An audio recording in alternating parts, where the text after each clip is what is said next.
Hey, everybody, and welcome, welcome, welcome. I am Dr. Dan Kalish, and this is our winter mentorship mini series about amino acids. What the heck can you do with amino acids? Well, you can treat mitochondria, gut, brain. You can deal with depression, anxiety, fatigue, tons of chronic problems. In fact, you have to deal with amino acids if you're going to resolve chronic health problems, don't you? And we're going to explain why. I'm going to talk briefly over some slides, and then I want to get into some case review so you guys can see what is behind the curtain. And so one of the things that we do at the Chaos Institute, we do a lot of free webinars like this, but what you guys don't get in the free stuff is an understanding of what we do in the paid classes. So in the paid classes, you pay for a boot camp, you pay for the 1-year mentorship, you pay for our level 1 certification, and then you get a bunch of lectures. But the important part of these paid courses is that we're reviewing labs over and over and over again, week after week after week. And it just works. It just works. I can just tell you this week alone, we had a doctor submitting labs on a brand new patient. It's like a 12-year-old kid, brand new doctor to brand new, an older doctor, been in practice for 10 or 15 years, but brand new to functional medicine, getting a kid with some developmental disability, autism spectrum stuff better with a basic protocol from class. We've got patients this week. There's like 20 of them in my head. But anyways, another one can't sleep for more than 2 hours at a time. Brand new doctor, just learning functional medicine, nailed it. Now the patient's sleeping 6, 7 hours a night. And so when you're in the live calls and we're reviewing real cases in the paid classes, you get to hear other cases of other practitioners that are right where you are, but they're solving problems and knocking them out left and right. And the amount of energy and enthusiasm, some of these classes now, they're supposed to be an hour, they go like an hour and a half easily, and no one gets off those calls because it's challenging and it's fixating and it just drags your brain into seeing your fellow practitioners solve these problems in real time. It's just amazing. That's what I'm the most excited about. Okay, and so in that regard, we have our level 1 certification. If you scan this, you save like $1,099. My marketing team puts together these discounts. That's ridiculous. That's a lot of money that you can save. Get your QR code scanning device out, scan that. This level 1 certification is becoming really popular, and we're starting a new group in February. And if you're ready to really jump in and do some serious functional medicine work for a full year, you can join our mentorship. We still have a few spots available. We're starting a new group in January, on January 27th. This has been I think it's been our most popular January sign up that we've had that I can ever remember. So it's gonna be a really great group of people. If you want to spend a year learning how to interpret labs and be one of the best people in the industry at the end of that year, I'll put our 1-year mentorship graduates up against any other functional medicine practitioner out there in terms of lab interpretation skills. You just learn the work, man. You're in this for a year. You're seeing hundreds, 400, 500 cases of other doctors, plus your own cases.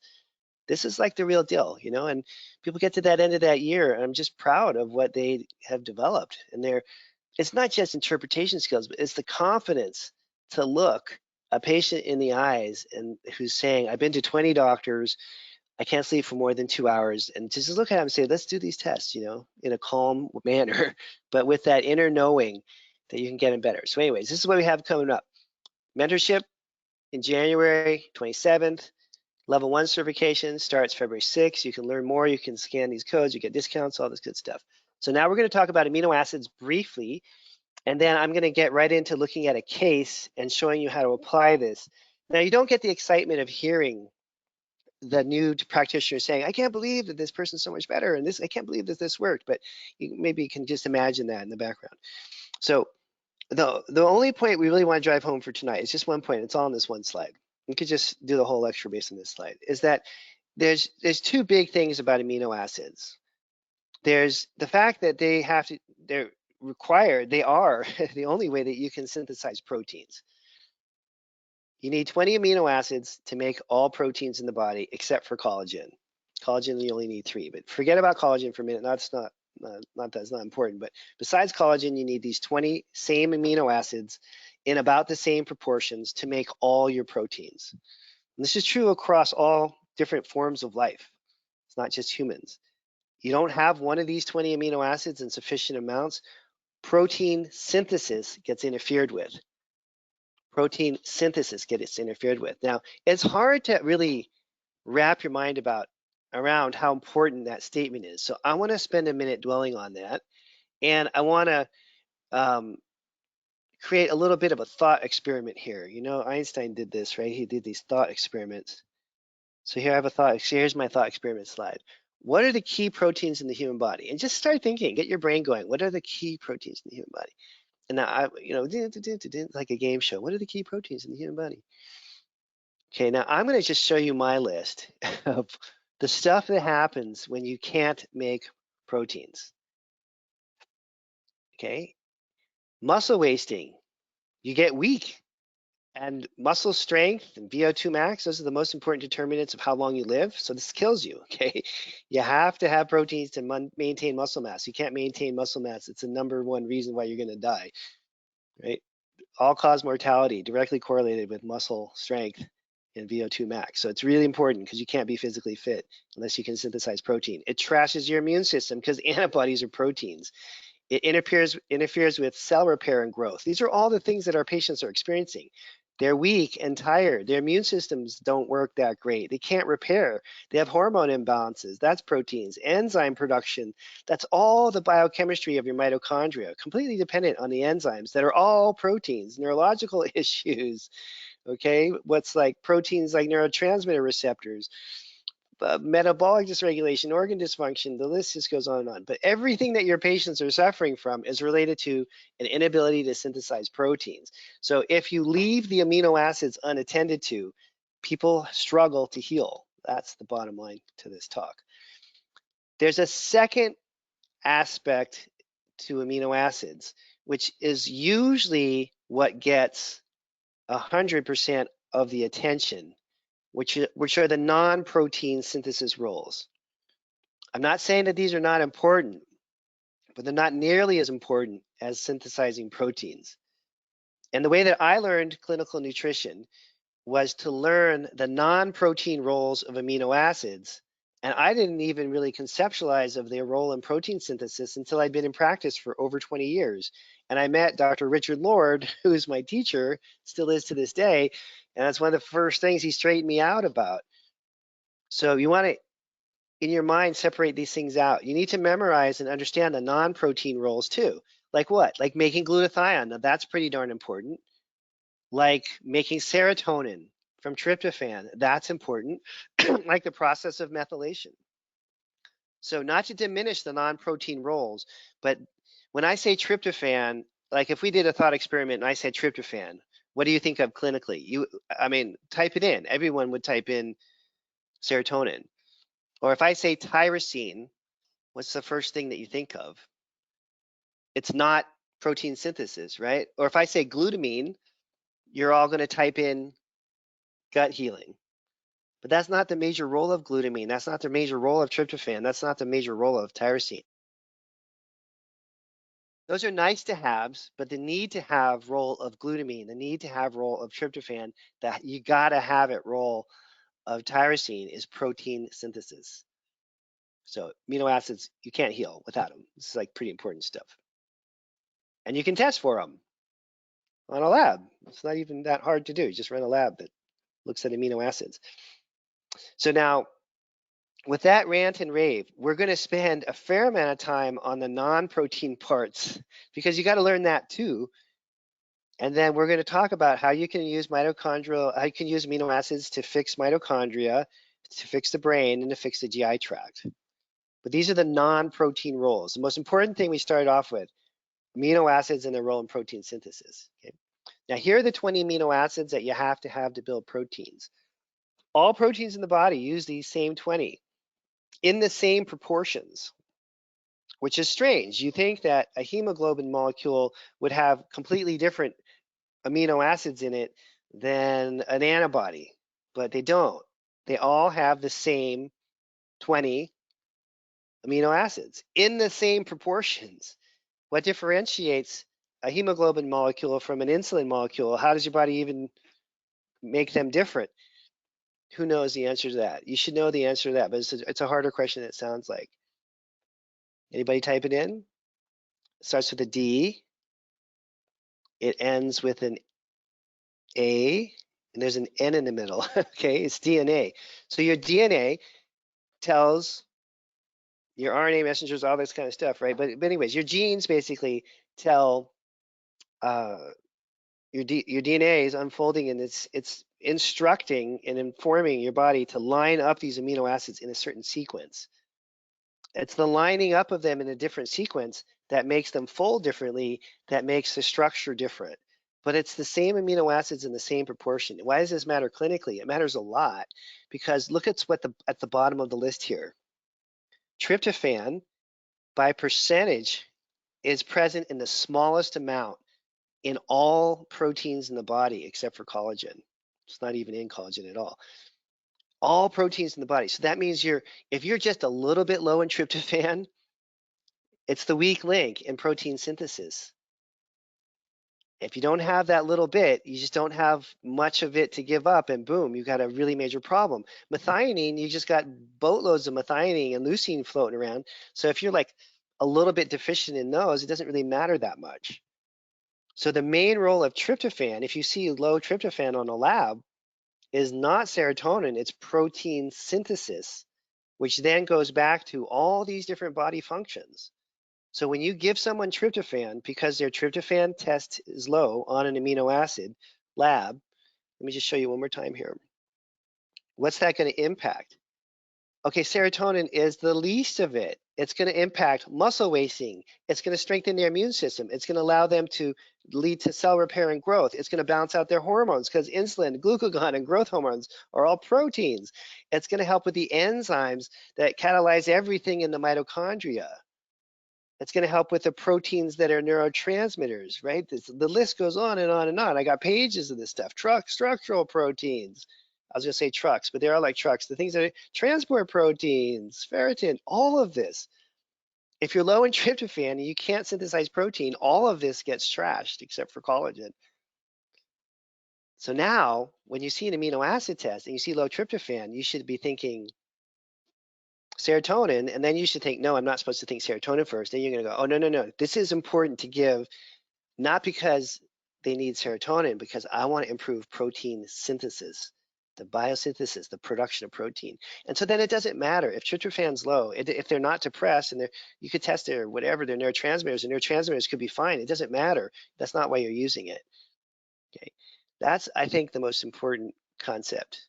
Oh, sorry, the slide got a little blurry. I was messing with it earlier. But anyways, when we get into the mitochondrial treatments, this is like extra important, is that we can use a large amount of a free-form amino acid powder, so like around 10 grams, 8 grams, 10 grams, 12 grams, somewhere in that range to stimulate mTOR.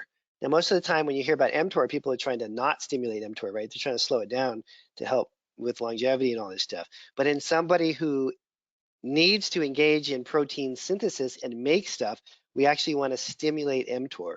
And there's nothing that does that better than a nice big bolus of free-form amino acids. And that's a core component then to the mitochondrial programs, which we'll talk about when we look at some labs in a minute, okay? Now, I'm going to start talking about non-protein functions. And I know I said these are less important, but you got to know all these as well.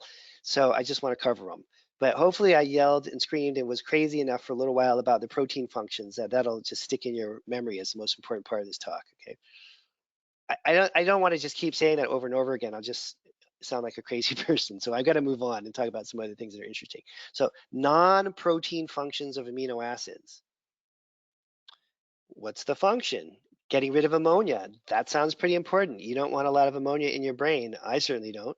Okay, so arginine is important for getting rid of ammonia. What about making glutathione? What about methylating? Well, methionine and cysteine, pretty darn important for that. What about making heme? Making bile acids? Producing glutathione itself. Again, glycine and serine, really important for that. Here's our tryptophan. Everybody knows that's what we use to make serotonin. Tyrosine, we all know that's what is used to make catecholamines, and you have to have tyrosine to make thyroid hormones. So these non-protein roles are very important as well.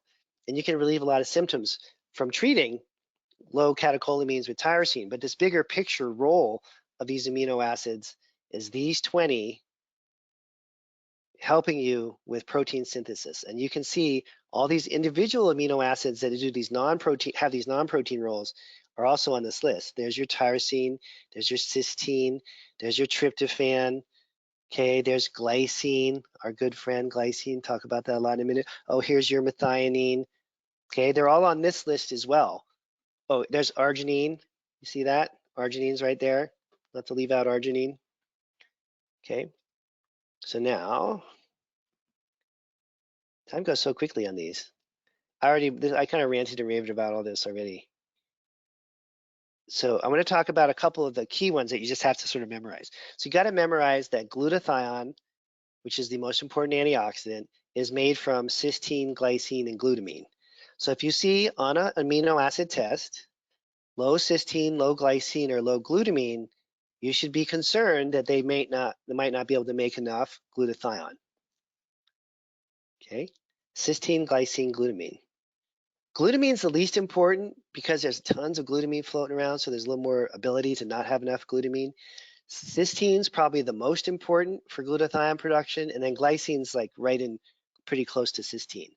So usually if you're wanting to boost glutathione, you use a combination of cysteine and glycine together, but nobody ever adds glutamine in because there's a lot of glutamine floating around, so that's usually, unless it's super low on the test, okay?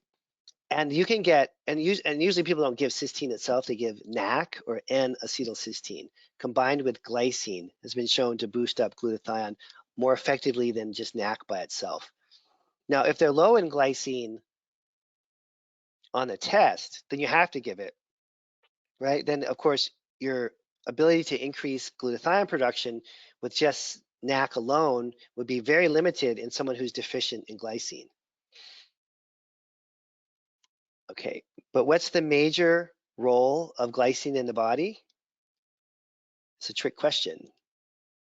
Richard Lord trained me on this. This took like 2 or 3 years for me to answer this right. What's the major role of glycine in the body? Because I would always go to the non-protein, I would be like bile acid production? No, I don't think so. The major role of glycine in the body is protein synthesis. Which proteins? All proteins. It's on this list, all proteins. So you see low glycine on a lab, yeah, it's going to help their bile acid production. Yeah, it's going to help their glutathione production. But most of the reason you're giving that glycine is because you want them to be able to heal and repair by making antibodies, hemoglobin, all these things that we're just listing off, right? Super, super important. Then, of course, you can use glutamine individually for gut lining repair. And this is a classic naturopathic concept. It's been around for generations. Arland Hill, I don't know if you guys know Dr. Arland Hill, but he's just a great guy and a great lecturer. He's a farmer, he's a doctor, I don't know, he's a wonderful human being. But he has a great lecture on using glutamine and how you really need to dose it kind of high. So it's like 5 to 10 grams twice a day for like 4 weeks, 6 weeks, something like that. You really want a big hit of glutamine if you're wanting to do leaky gut repair. Not for very long, it's a matter of weeks, 4 weeks, 6 weeks. But in that, to say 10 grams twice a day range, you can get it in a powder. It's relatively inexpensive. And that'll just kind of force feed the gut lining cells to repair and restore. So it's a very time-honored use of glutamine, just repairing the gut lining, which a lot of our patients need. Every company also has a glutamine powder that has other stuff in it, which you can use just as well, I mean, effectively, but just pure glutamine is sort of the classic way of dealing with it. And then,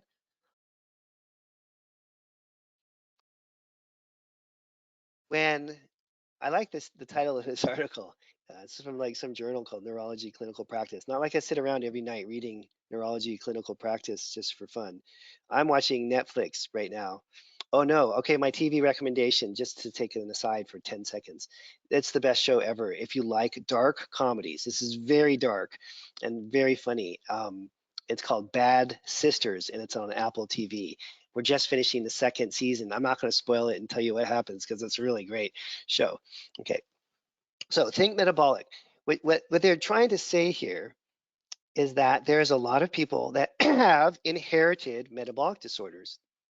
when these inherited metabolic disorders are severe in early childhood, they can be life-threatening. And those people are screened for with testing that we do on infants, organic acids, fatty acids, amino acid type testing. But there are a fair number of adults who inherit metabolic disorders, and they're mild, and they don't show up until adulthood as a major problem. Okay, and they can be with the mitochondria. And a lot of these disorders have to do with enzyme problems, and these enzymes can be repaired and restored to normal function with amino acids and B vitamins. It's that simple.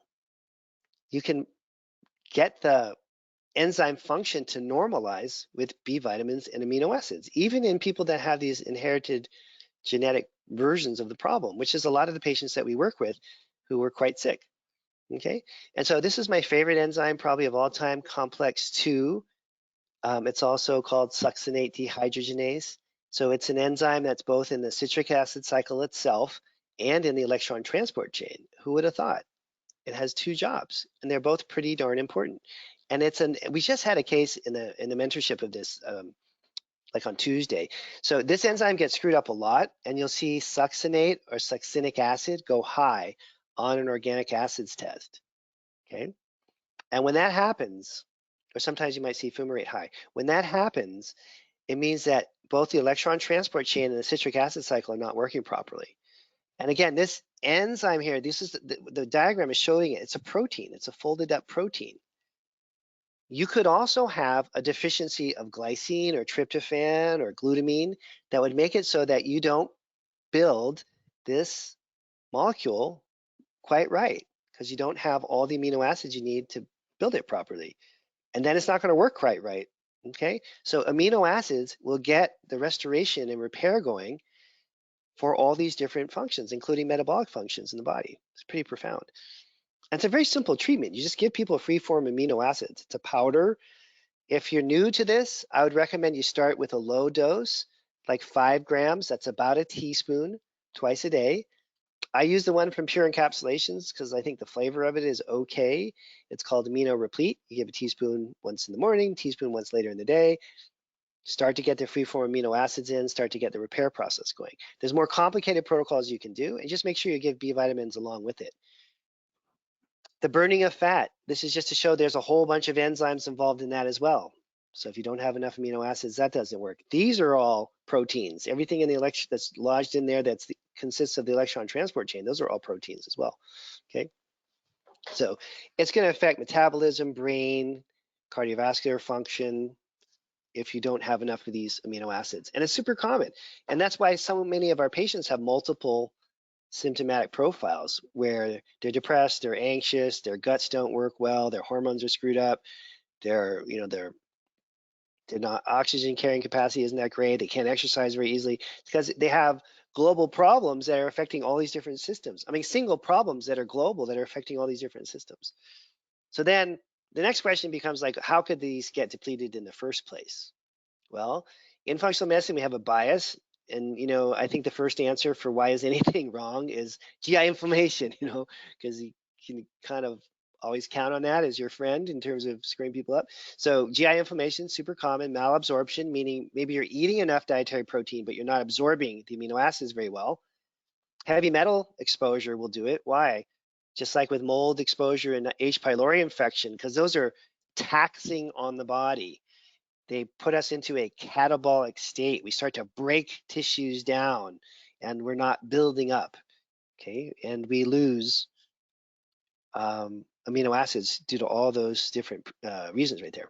Now, one super important ramification of losing one of these 3 amino acids, which would be glutamine, cysteine, glycine, the 3 that make up glutathione, is that then you can't make enough glutathione. So it's originally started off as an amino acid problem, but now it's a much bigger problem in a way. Or the problem is sort of spreading because now you don't have enough glutathione, so you can't clear the mercury or the mold or the other toxins in the body. And this is why a lot of people get sick, because something caused one of these amino acids to drop. Their glutathione levels aren't so great. They're not methylating very well. And all of a sudden, a can of tuna fish every day is enough mercury to push them over the edge because they don't have the glutathione they need to deal with the mercury in the can of tuna fish. Super, super important to assess these. Now, I was around year 20 in my practice before I understood like why this really mattered. And I kind of did amino acid testing, but I didn't take it very seriously. Like honestly, it was kind of like the last thing I would tell patients about. I'd look at all their other tests and then I would show them the amino acids. And then back in those days, we would get these custom amino acid formulas and I would just give it to them and hope it worked. I didn't really understand it. Like this was the most important thing. Anyways, I hope that you guys can learn from my mistakes. I hope that none of you spend the next 20 years missing out on this, because this is like the most important thing that you could possibly learn. And now I use it with everybody, and it's so effective to just understand this concept. Okay, and then I'm going to just try to represent the misrepresented and underrepresented amino acids, the ones that are like so important, you got to use them all the time, but no one ever talks about them. That's why there's a slide up here on glycine, because glycine is like super common to be low. Is it because of Roundup and glyphosate and that interferes with glycine? I don't know, maybe. That's what some people think, but I think that's probably it anyways. But glycine is super low on lots and lots of people. And there is some competition between the pesticide called Roundup, which is like everywhere in the United States now. And it interferes with your body's ability to use glycine because the molecule is like similar enough to mimic glycine. How messed up is that? That's like the most messed up thing. Because then you think, well, how important is glycine really? And when you realize, oh my gosh, it's one of the 20 amino acids for one thing. So, if glycine's not doing, and then it does all these other things. Like it makes glutathione. It's required for making glutathione. It's required for catecholamine production for the brain. It's required for methylation. It's required for making dopamine and epinephrine, and it's required for your liver detoxification capacity. It's really, really, really important. Okay, so being low in glycine is catastrophic, and we see it in my typical mentorship class. I would say every hour we go through 5 or 6 cases. There's at least 2 of them that'll have a glycine deficiency. You just need to know how to spot it, okay? And I'll show you, we're going to get to labs in a minute. I'll show you a few ways to spot glycine deficiencies because sometimes it's a little stealthy. There's some complicated things you need to know about it. Now, obviously, if you're running an amino acid test, that's easy. You just have a list of amino acids. It'll say glycine and it'll be low. You don't need a special training program to teach you that. But there's some secret little organic acids markers and some implications in there where you can find glycine deficiencies that are not so obvious. And the lab reports don't tell you. You're supposed to know this stuff somehow. I guess that's why I'm here. Okay, so we're going to talk about neurotransmitters, and there's different kinds of imbalances. We're talking all about amino acid deficiencies now, but other things happen to people. I had a ski jumper once, professional ski jumper, like Olympic ski jumper, and she jumped like, I don't know, like 70, 80 miles an hour, something like that, off these huge ramps. She crashed, hit her head, like not every day, but like enough. I had a professional kickboxer guy once. He was like the #1, kickboxer guy in his weight class, and I was like, well, how often do you get kicked in the head? He's like, no, well, yeah, clearly this guy had been kicked in the head like thousands of times, even though he was really good. Sometimes people hit him. So it can be physical blows. It can be environmental toxin exposure that damages neurons. It's not always a straight up deficiency. Sometimes the neurons themselves just don't work very well. And of course, you can have genetic factors too. And then once this gets going, you have damage to the neurons. People overeat, they have fatigue and depression, addictive behaviors, compulsive behaviors, all kinds of not so great things happen when that's going on. Okay, and it's a pretty straightforward solution. You can see tyrosine deficiencies on an amino acid test. It'll just say low tyrosine. You can see phenylalanine deficiencies on an amino acid test. It'll just say low phenylalanine. But then you can also imply that tyrosine and or phenylalanine are low by looking at organic acids. So if homovanillate or vanilmandylate are either quite high or quite low, then you know there's a problem with tyrosine. So we have many ways to check it: the actual amino acids themselves, or the metabolites of these non-protein functions like making brain chemicals. Your body makes tyrosine from phenylalanine. Some people don't do that very well. It's a very famous genetic disorder we all had to learn about in school that we all probably forgot, but if I said it, you'd probably remember. It's initials. It's 3 initials. Who remembers? Type it in. You guys remember PKU, remember that? So some people have a very dramatic version of this inability to convert phenylalanine into tyrosine, and we figure out who those people are in childhood because it's life-threatening. But a lot of people just are kind of mediocre at it, And so they just never quite have enough dopamine. And what are they drawn to? Alcohol, Adderall, some kind of amphetamine, because they're just running low dopamine all the time. And you can fix that. If you give them tyrosine, if basically you can make that system come back online again. So here's a little detail. I want to get to the labs. These are kind of overly detailed slides. Just to mention, when dopamine levels are abnormal, people get highly addicted, or it's easy for them to fall into addiction. There's many reasons why people have struggle with addiction, but you can easily spot people who have an amino acid reason for this and easily solve it. I'm not saying this is like the root cause of all addiction by any means, but it's a common reason for addiction that people miss, and it's easy to fix. Okay, and it does not address the psychological or spiritual or the deeper implications of addiction and how addicts need to, rebuild their lives. But if you're low in tyrosine on a test and you're trying to stop drinking alcohol, it's going to help a lot in your recovery if you get enough tyrosine in your system, like a lot. And at least it'll get your brain chemistry balanced so you can address the emotional and spiritual and relationship related and internal struggles that we all face, right? And so that's my basic thing with these testing programs, is that we at least want to normalize the biochemistry to give people a chance to work on these other aspects of their life. Really not a cure-all, but if you're like a recovering alcoholic and you're just trying not to drink every day and your tyrosine is low and your dopamine is screwed up, like it's just one more thing for you to have to, willpower your way through. So we want to try to help avoid that. And then there's also toxin-induced neuron damage. So you can have physical trauma like the kickboxer or the skier person. You can have just a straight up digestive deficiency, so you don't have enough of the amino acids you need to make brain chemicals. Or you can have what's very common now, which is some kind of toxin-induced neuron damage.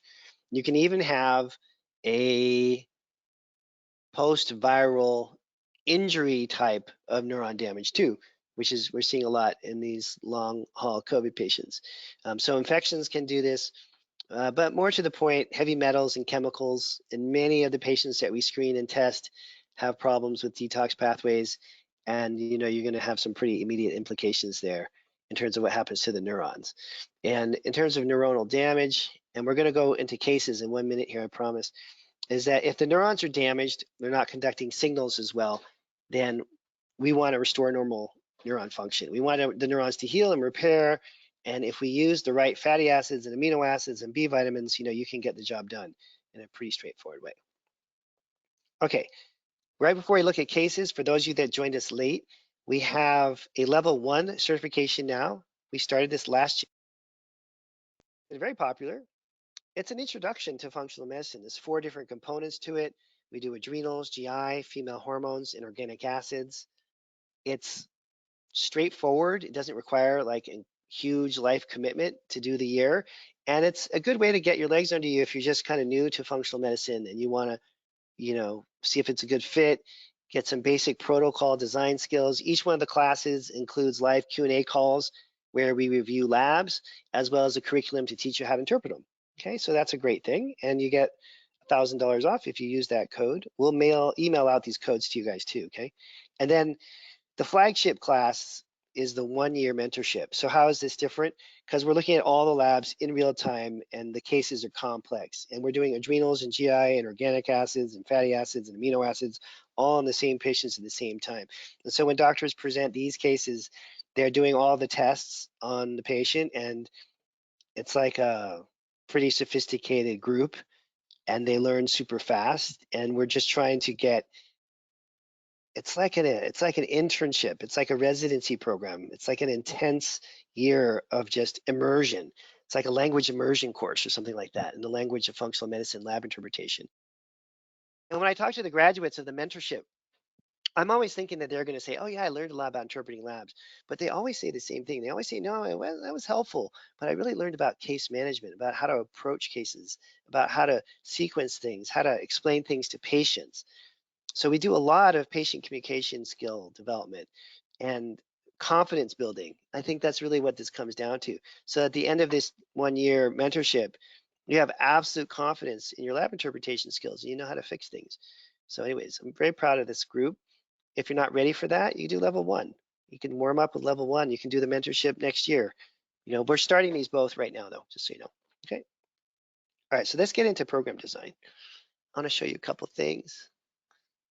And there are many different ways you can test amino acids. And if you're going to get into amino acid testing and you're going to spend the time to do this and you get your patients invested in it, I would highly recommend that you do plasma amino acids. Plasma amino acids. And there's several labs that offer that. There's the NutraVal test from Genova. But be careful because you can also do urinary amino acids. We don't want that. You want to do plasma amino acids. So make sure that you check the box that says plasma amino acids. And that obviously is going to require a blood draw. And then there's also the omics test from Diagnostic Solutions. And that test, let me show you here. It's just like a NutraVal. And the omics, you go to tests. This is the group that does the GI map. Omics, see that? Click on that. And then you scroll down a little bit. You're like, oh, here we go. Omics, organic metabolomics, and amino acids profile. But make sure that you check the box that says plasma amino acids and that you do the blood draw. Now we're in the money, okay? You got the right test. Let's look at a NutraVal. And let's just look at the amino acids section first. Demystify this. You could have your whole practice. I've seen, there's a psychiatrist that named Dennis that when I was my very first clinic, I was like 29 years old. He was a psychiatrist. He worked in the back room. I probably talked to him like 3 times. He was always so busy. All this guy did was amino acid testing. That was it. Full practice, just doing that.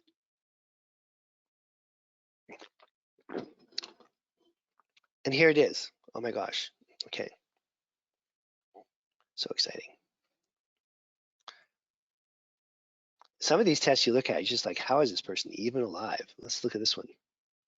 So amino acids. And again, this is the easiest thing in the world in terms of interpretation. You just have to understand the importance of it. Arginine, if it's in the red, it's low. Okay. Histidine, yeah, yellow is low too. Green is good. Okay. Isoleucine and leucine, the branched chains.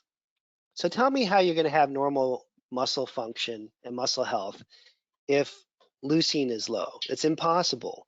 It's like required for muscle growth. Okay.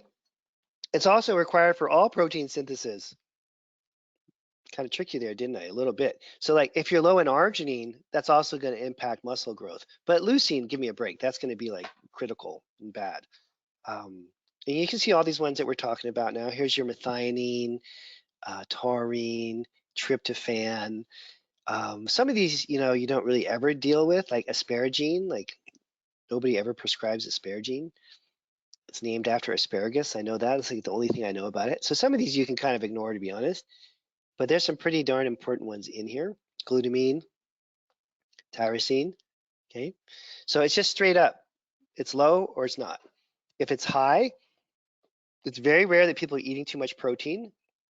Usually a high amino acid profile, there's a whole bunch of them that are high, means there's a deficiency of B vitamins because we use the B vitamins to metabolize amino acids. So you're gonna have low Bs. Now, okay, on this, let's just do a little, play a little game here and see. Well, no. Okay, that'd be too complicated. We don't have enough time. So I'm going to do something different. So you just saw the individual amino acids. Okay. Now we can go look through the lab and see other markers and see what else is happening. Glutathione levels are low. Is that an amino acid problem? Totally, because you use cysteine, glycine, and glutamine to make glutathione. You have to have them. It's not an optional thing. I don't know what's it like. It's like the handlebars and the seat and the wheels on a bicycle. Like it wouldn't even, it's more like the frame and the wheels and the handlebar. Like they wouldn't even exist if you didn't have the frame and the wheels. It wouldn't even be a bike there. Okay, so for glutathione, it's cysteine, glutamine, and glycine. So if you see glutathione low, you should think, not that I'm going to give them glutathione. That's a good idea, but you should also think, I wonder if their cysteine, glutamine, or glycine are low. I'm going to go check. It gives you a higher level of understanding of why these things are happening. Now, there's one thing on here that you should just write down because this is like really important and you don't see this anywhere. Or take a picture of this if you have your phone. It's not showing up, the pattern's not showing up in this lab, so I'm just going to draw it in, all right? So if you ever have any amino acid test, any organic acids test that you do, this happens to be from Genova, but could be from any company, they always measure benzoic and hippuric acid. If you see a pattern where, and you're going to see this often, benzoic is high, that means in the liver that benzoic should be clearing and being moved over to hippuric. So hippuric should also be high. If you see benzoic high and hippuric is not high, it's low in fact, very low, that means that the person has a glycine deficiency because glycine is the amino acid in the liver that's responsible for making benzoic acid convert into hippuric acid. So there's your little insider trick for the day. You're going to see this frequently. I see this every week in class a couple times. Our students learn how to spot this a mile away. Sometimes I miss it in class. It's kind of cute. And someone will say, Kalish, they'll type into the chat, hey, are they low in glycine? I'll be, oh, sorry, I missed that. Okay, so high benzoic acid and high hippuric acid is normal. Well, that's dysbiosis, not normal, but it's normal dysbiosis, right? But if benzoic is high and hippuric is low, that's a glycine deficiency. So be on the lookout for that. How much glycine do you give? 3,000 minimum, up to 6,000 a day. If you don't know what you're doing, do the 3,000. If you're really experienced, then you can do the 6. So then other markers on here that are related to amino acids would be right here. Homovanillic and vanilmandelic, we saw that on the chart a minute ago. So if these are abnormal, you're thinking tyrosine. If this one is abnormal, you're thinking tryptophan. Energy metabolism, we talked about if you need to, oh, this is a good example. All these markers that are high here, that means that these enzymes aren't working right. In fact, this is a test that actually has the enzymes here. Let me show you. Has a whole diagram of it. Here, okay? And so we've got abnormals here, here, anywhere there's a yellow or a red. It means that that associated enzyme is not working well, so that substrate or metabolite is building up. Amino acids will help start to get the repair process going, along with B vitamins. Okay, and let me show you one other thing here real quick.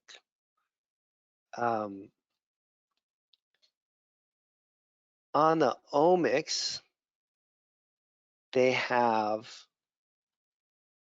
the actual enzyme. Let me just show you an example of that. And you need to get familiar with all these different companies at some point because people are just going to bring them in, and you got to deal with it, even if it's not a lab that you order a lot. Yeah, sorry.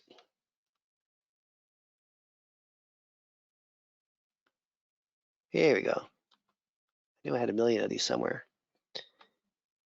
So on this one, and we're thinking enzyme. Now, these enzymes that control metabolism are all proteins. You have to produce them. And if you don't have the right amino acids in the right balance, you're not going to make them right. You could also have genetic reasons why you're not making them right. So here's an omics test. Okay, and on this one, you'll see they have a red P with a circle. That means it was done from plasma. And let me find some amino acids that are low. There was one right there. Let's find some different ones. Oh, here we go. This is cool. So here, phenylalanine is high. And then they tell you right here, this is the enzyme, phenylalanine hydroxylase. That's associated with it, okay? So that's kind of handy. Or here's your homovanillic, CompT. That's the associated, that's the catechol methyltransferase. It's the thing that helps metabolize or break down dopamine.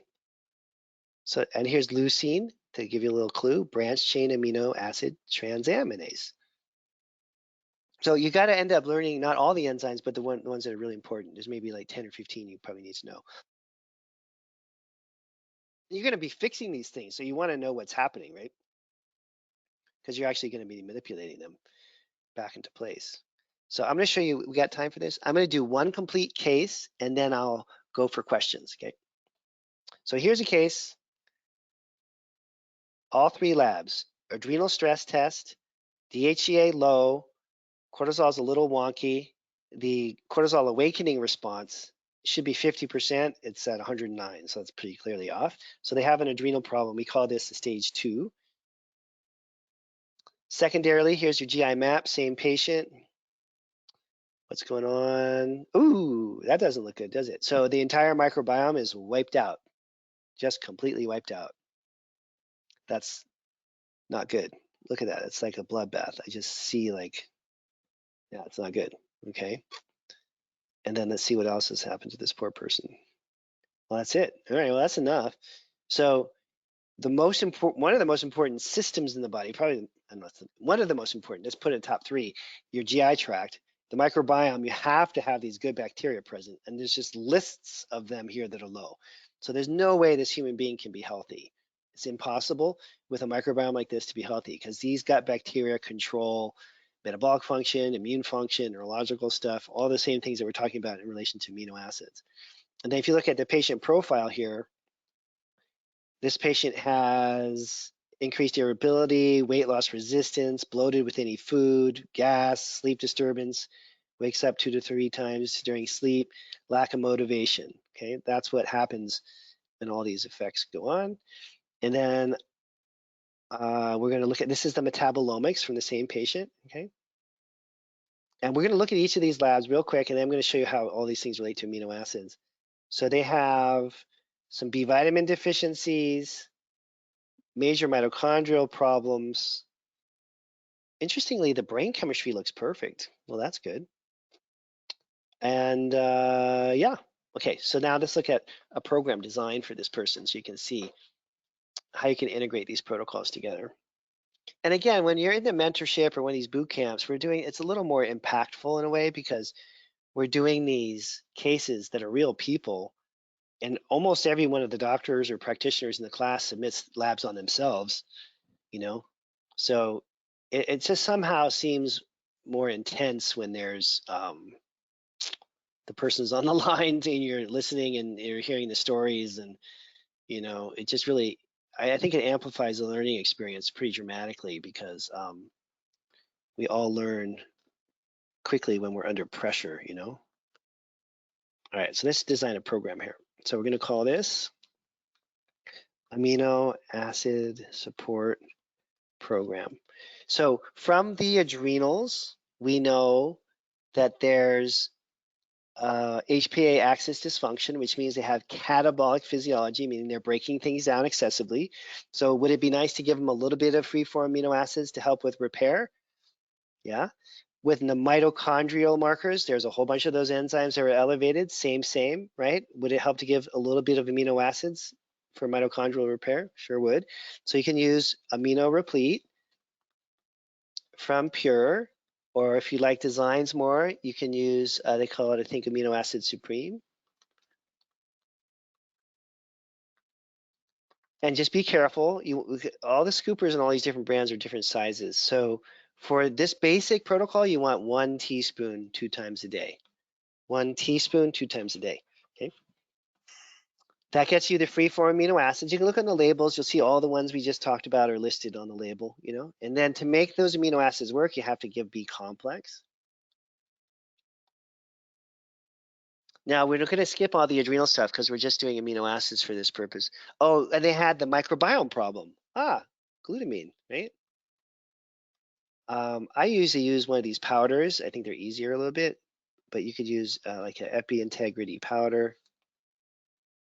Or if you like designs, you can use GI Revive, one of those kind of powders. And they're going to be primarily amino acids like glutamine.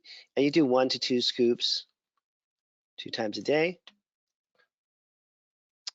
And then on the metabolomics, we talked about mitochondria. The neurotransmitters were okay.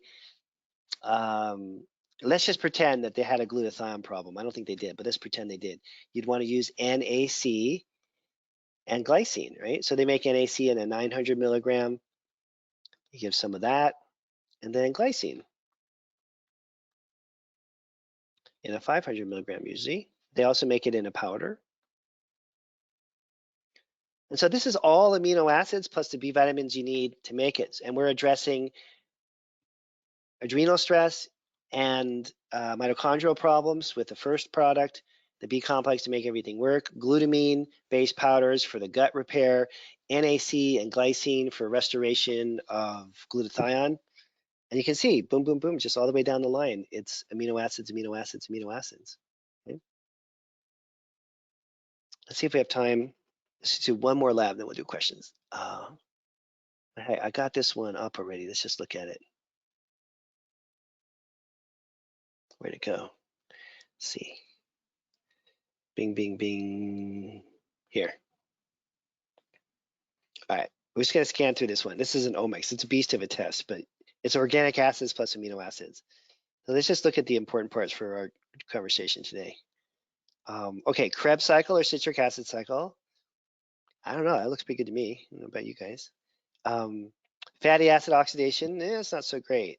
So they need some carnitine. Phenylalanine, I don't see any amino acid issues yet here. They're a little high. That's a B vitamin indicator, right? Oh, finally, here's one. Tryptophan is low. Thank goodness. I was getting a little freaked out there. We weren't going to find anything. So tryptophan is low. Okay, so why are we going to use tryptophan? This is the ultimate Richard Lord question. What's tryptophan good for? It's the main role of tryptophan in the human body. Protein synthesis. Which proteins? All proteins in the human body. All proteins. All proteins in the animal kingdom. All proteins in living organisms. They all use the same 20 amino acids. It's not like the dog down the street has like different amino acids. This is life. It uses these, life as we know it uses these 20 amino acids. I think bacteria use the same 20. I might be wrong about that. I think it's bacteria have the same 20. Okay, this is life forms in general.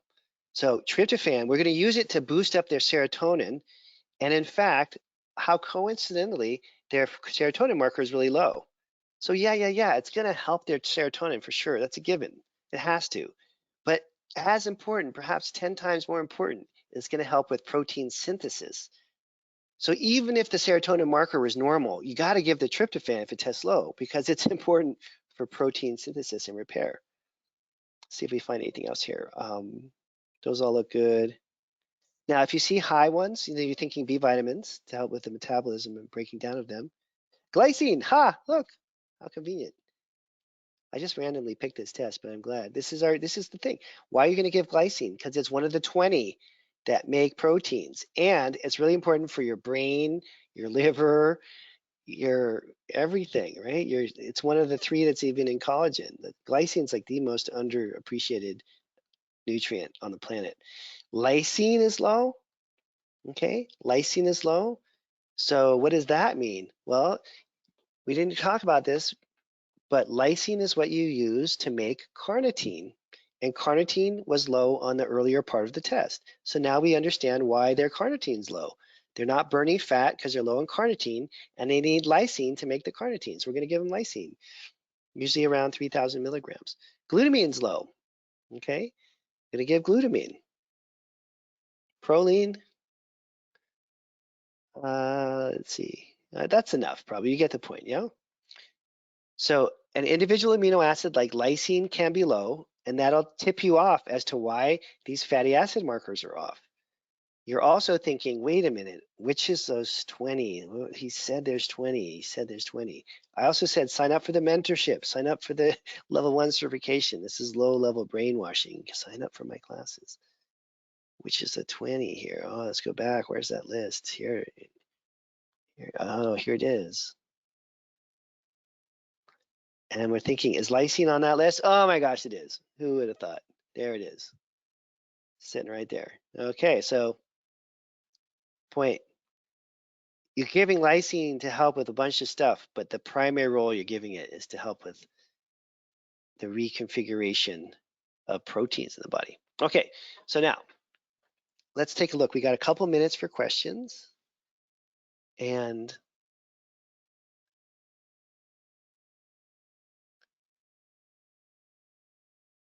let's see where we got.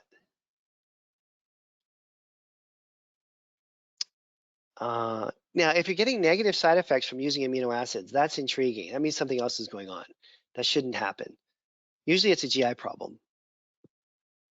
Can you add amino replete to any drink? Absolutely, yes. In fact, a lot of people prefer it added to juice. They think the absorption is better if there's some juice in with there.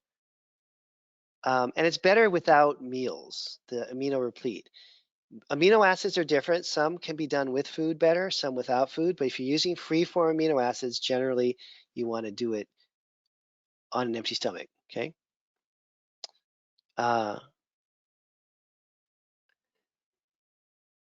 Yeah, so Rebecca, this is a good point. So Rebecca is saying, this is fascinating. I'm going to read your quote, Rebecca. This is fascinating. However, you know everything and where to look. I want to sign up for your program, start a program, but feel like breezing through like this would not help me. Yeah, this is like a shock and awe kind of class. So like when we actually do the real Q&A calls, it's like way slowed down and it's like at a pace so you can learn it. Yeah, for sure. And we're assuming that the people are brand new, okay? I get on hyperdrive for these free ones. I talk twice as fast. I'm trying to sell you guys on signing up for my class. You know, this is the real classes are more of a teaching experience. Maybe I should try to calm myself down. I don't know. Maybe that'll work better. I'll try that next time. But thank you, Rebecca, for pointing that out. And yeah, it's a different experience when you're live on the calls and we're actually in a paid course. And also you can ask questions and we make sure everybody understands everything before we get off the line. Yeah, so NAC or NAC should always be added to a glutathione boosting program, for sure. That was Susan's question. Yep, so you always want to add NAC in. And if you need the glycine, you can add it. If you need the glutamine, you can add it, but you always have the NAC as like the base. The NAC is the most important component in a glutathione boosting program. You can also use glutathione itself, of course. That's obvious, right? You can use glutathione. There's nothing wrong with that. Yeah, so Alexandra was asking, absolutely, you can give liposomal glutathione. But sometimes the liposomal glutathione works better. Sometimes the NAC is better, and you can use both if you need to. But if you're using glutathione a lot, I would encourage you to try using NAC and see if there may be some times when you find it actually works a bit better. So if 5-hydroxyindolyl acetate is high, that's the serotonin marker. That means you're burning through serotonin at a rapid rate. You're metabolizing it, you're breaking it down, you're making it, you're burning through it at a rapid rate. So that can lower tryptophan. It means you're stressed, basically. It's a stress indicator. Is there a business niche in doing oat and functional genomics? Yes, I think that's one of the best combinations. Patients love that. Claudette is asking that. It's a great idea. I think it's like the ultimate to be able to do the genomics well and then to show them the functional expression of the genomics with the functional medicine testing. Can phenylalanine be high from poor protein intake and muscle loss? Yeah, you can have, if your body is extremely catabolic, I guess that could drive up your amino acids, but usually you don't see that. Usually if you see a high amino acid, it's usually a series of them, and it's usually to do with the B vitamins. Let's see. Do we have time? Oh, we're almost, I'm just scanning the questions to see. I'm not gonna be able to get to all of them. I'm sorry about that.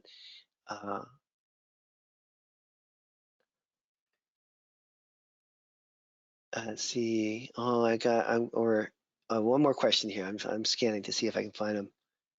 Hang on. Oh, so serum is the preferred method of testing. That's what's circulating in your bloodstream, obviously, and what is going and is reflecting what's happening, what your cells have access to. What's going in and out of the cells is coming through the blood. So you're dumping amino acids into the bloodstream, you're pulling them out of the bloodstream. The urine is obviously just what you're eliminating. So you get a more intimate look inside the cell with the plasma test. Okay. All right, I'm going to wrap it up for now. Thank you all. I hope to see some of you in class. We're starting this one February 6th And then the mentorship starts in like a week. You still have time to sign up for it. It's 2 or 3 slots open if you want to go for it. And if you're ready for level 1, get on the phone with myself or Jennifer. We'll talk to you about the courses and look forward to talking to you soon. Okay, bye everyone.